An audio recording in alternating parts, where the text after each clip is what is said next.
প্রথম অবস্থায় সে যখন আমাকে রেপ করেছে তখন শুধুমাত্র সে আমার টিচার ছিল, গিটারের টিচার ছিল, যার কারণে কথাগুলো আমি সাজিয়ে বলতে পারি নাই।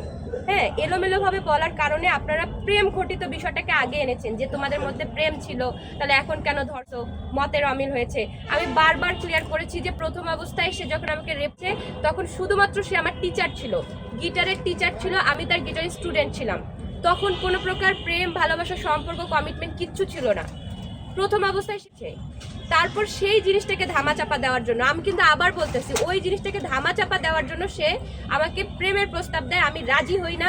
সে আমার পিছনে ঘুরে ছোটে আমাকে বিভিন্নভাবে অনেকদিন ধরে চেষ্টা করে দেন রাজি করায় প্রেমের জন্য।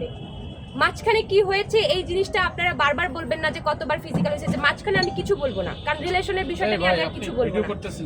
এরপর যখন আমাদের বিচ্ছেদ হলো, তারপর সে প্রোডাক্ট শুটের নামে আমাকে কেন ডাকলো? এখন আপনারা জানেন যে আমরা মেয়ে মানুষ, দেখা যায় অনেক সময় ঠিক আছে আমরা কাজের পারপাসে যখন একসাথে কাজ করি, কাজ করতে করতে আবার সম্পর্ক ঠিক হয়ে যেতে পারে, এটা হয় অনেকের মধ্যে, হয়তো সামনাসামনি কথা বললে।